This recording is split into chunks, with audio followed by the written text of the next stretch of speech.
Tudo bem? Eu me chamo Ricardo Serpa, eu sou eletricista desde os 14 anos de idade, quando eu comecei nessa profissão, e hoje com quase 40 no ano de 2023.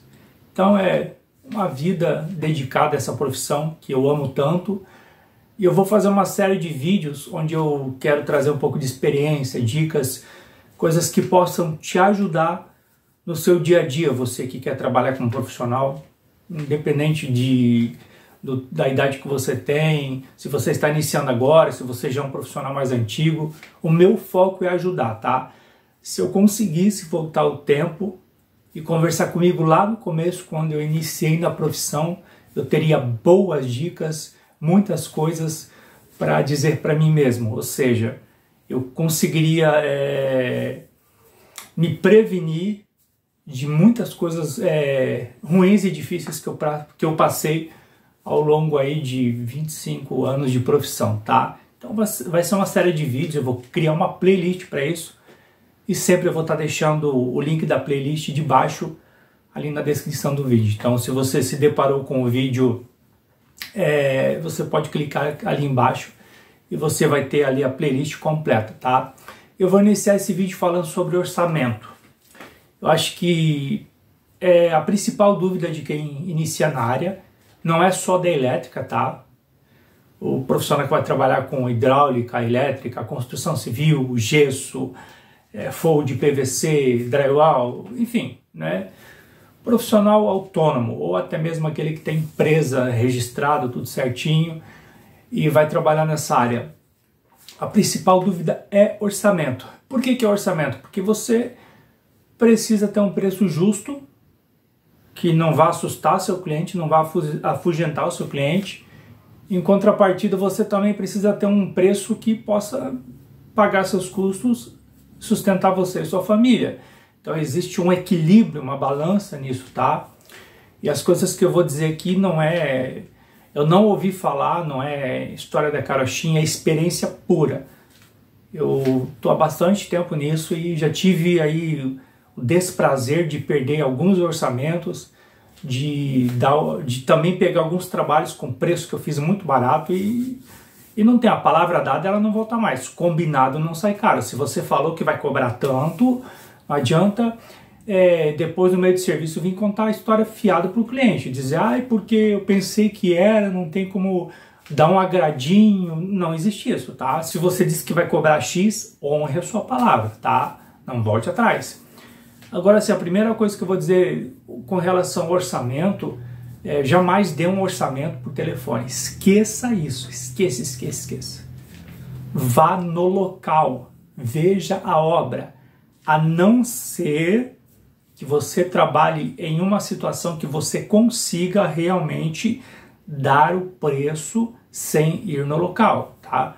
Mas, assim, agora eu vou jogar um pouquinho mais pro lado do eletricista, do pedreiro, né, um encanador, porque tem situações que, por exemplo, eu vou vender um pedaço de madeira, então eu consigo passar o orçamento do pedaço de madeira por telefone, porque eu já sei o custo que eu tive da madeira.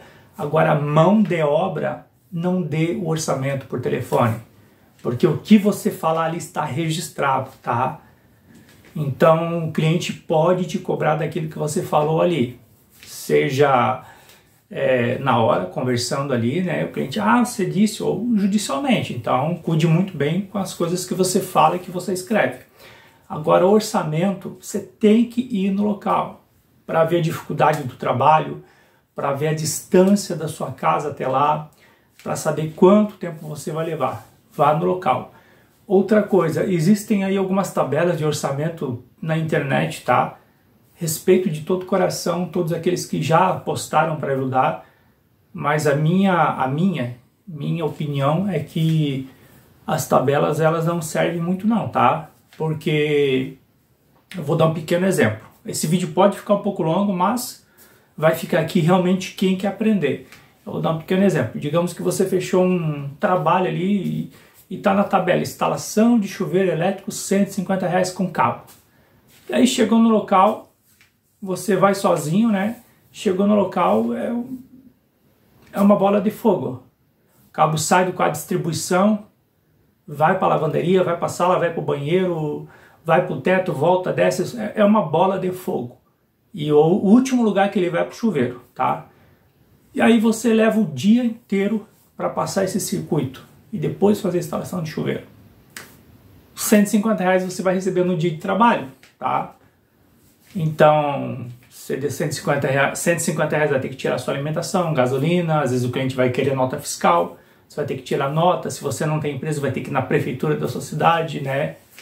Então, você perdeu dinheiro, trabalhou de graça, essa é a grande verdade, tá? Pagou para trabalhar. Então, cuide muito com a tabela, né? Se você quer usar uma opinião sua, eu particularmente prefiro ir no local, olhar o trabalho, né? Ter uma pequena noção do que vai ser feito e prefiro cobrar por hora ou por dia trabalhado. É a minha opinião, é o método que eu sempre usei e é o método que deu certo. No início da minha carreira eu cobrava por ponto, depois tinha uma tabelinha e eu sempre me compliquei com isso, tá? Não quer dizer que você não possa ter sucesso. Eu estou dizendo a minha opinião, que funcionou para mim. Então, assim, procure cobrar por dia, né? Aí você vai dizer, tá, mas quanto é que eu cobro o dia? Seja o meio termo. Pega aí algumas empresas, vai no Google e procura eletricista na cidade de, por exemplo, a cidade que eu moro, Joinville. Ligue para uns 2, 3 da sua cidade e pergunte, escuta, se fosse te contratar para você trabalhar, quanto que você cobraria o dia, né? E a pessoa vai dizer, olha, eu não cobro por dia, mas se fosse ia cobrar, um vai dizer 300 e outro vai dizer 200. Então, seja o meio termo. Se um falou 300 e outro 200, cobre 250, entendeu? Seja o meio termo. Então, dessa forma você tem uma base de dia, ok? Sozinho. Se você levar um ajudante, quanto que você vai pagar para o ajudante? Ah, eu vou pagar 80 para o ajudante. E a alimentação dele? Você vai dar ou ele vai trazer de casa? Então tem tudo isso, tá? Minha opinião sobre ajudante, sempre honre o seu ajudante, tá? Pague bem ele, dê alimentação para ele, né? Seja um eletricista e um professor bom para o seu ajudante, porque lá na frente ele pode se tornar eletricista e com certeza vai falar muito bem de você, tá? As coisas que a gente planta, a gente colhe, tá? O plantio é opcional, mas a colheita é obrigatória. Tudo que você plantar nessa vida você vai colher. Continuando. Agora entra a questão de horas. Se você for cobrar por dia, mas o trabalho é menor, for cobrar por hora, como é que você faz? Se o valor da sua hora, exemplo, é R$50, tá?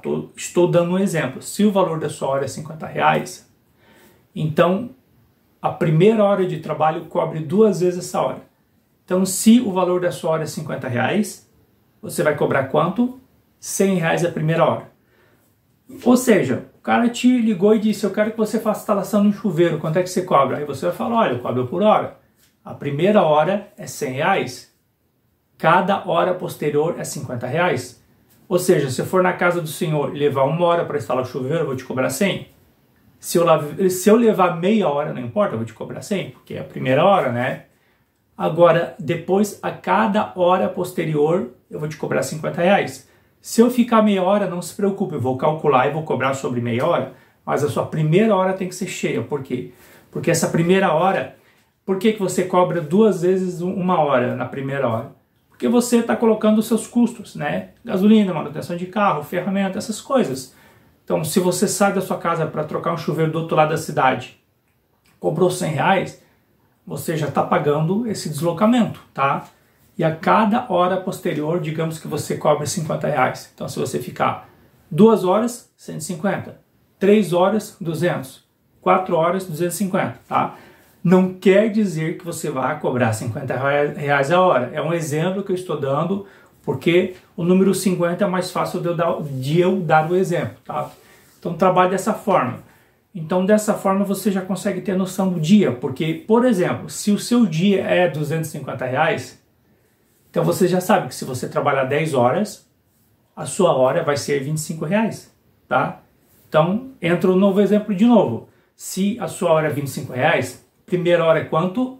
50. Segunda, 75. Terceira, 100 e assim sucessivamente, ok? Outra coisa muito importante sobre orçamento, material. Opte sempre em passar para o cliente os materiais de qualidade, né?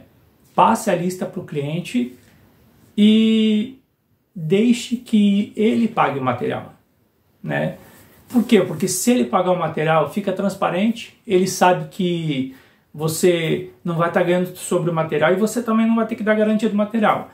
Agora, se você entrar com o material, peça o valor do dinheiro do material adiantado, ok? Para você não tomar um calote. Não entre com o material se o cliente não te adiantar o valor do material. Se o cliente disser, mas eu não confio, então não confie nele também. Essa é a verdade, tá? Outra coisa importante, não ganhe sobre o material. A partir do momento, vou dar um exemplo. Eu tenho esse conectorzinho aqui, tá? De emenda. Esse conector, digamos que ele custe R$1. Se eu comprar ele na loja e cobrar R$2 do cliente, eu estou ganhando, né, sobre esse material. Eu vou ter que dar a garantia desse material. Então, se esse material estragar, eu vou ter que ir lá no cliente, pegar esse material, levar na loja, trocar na garantia, voltar no cliente e fazer a substituição de graça. Por quê? Porque eu entrei com o material. Agora, se o cliente compra esse material diretamente na loja, e se esse material estragar, eu vou fazer a troca dele, vou cobrar, porque eu não tenho nada a ver com o material, entendeu? Sua mão de obra tem garantia, o seu material não, porque você não entrou com o material. Então, pense muito bem nisso antes de querer ganhar um tutu em cima do material, tá? Existem muitas outras dicas, tá? Mas para o vídeo não ficar longo, eu vou encerrar por aqui. E a última é, faça tudo por escrito. Tudo que você negociar com o cliente, faça por escrito, né? Encerrei o trabalho, você faz o pagamento. Ou, por exemplo, para iniciar os trabalhos, solicito um adiantamento de 20%, 30%. Então, tudo que você fizer, trate com o cliente por escrito. Hoje temos a facilidade do WhatsApp. Quando eu iniciei, era e-mail, né? E aí é complicado, né? A gente não tinha quase acesso à internet, tinha que ir numa casa de alguém que tinha uma internet discada, porque na época a internet usada assim, né? A gente pobre, simples. Então hoje em dia não, você vai no celular e negocia com o cliente pelo WhatsApp. Tá tudo registrado, né? Tudo registrado, tudo. E negociou com o cliente, pega aquela conversa ali, exporta ela, printa ela, porque o cliente pode apagar alguma coisa que ele disse. E pronto, né? O combinado tá ali. Ficou bem combinadinho, porque se um dia você precisar, você consegue se defender de qualquer coisa que possam falar, né? O que eu digo assim, é que você tem que desconfiar de tudo, né? Até a própria Bíblia diz que maldito o homem que confia no homem. Então, tem que cuidar mesmo, tá bom? Espero que essas dicas possam ter ajudado você. E se você gostou desse tipo de vídeo, quer continuar assistindo esses tipos de dicas, né? Apesar do foco do canal ser a área prática, a gente procura também trazer coisas que possam ajudar o profissional a crescer, a ter sucesso. Deus abençoe. E se você quer fazer um curso aí na área de elétrica, automação, ou NR10, reciclagem NR10, sabe? A gente tem a escola de cursos online. É só chamar no WhatsApp ou clicar no link aqui na descrição do vídeo, que vamos te atender com o maior carinho e explicar como funcionam nossos cursos. Um abraço, fiquem com Deus.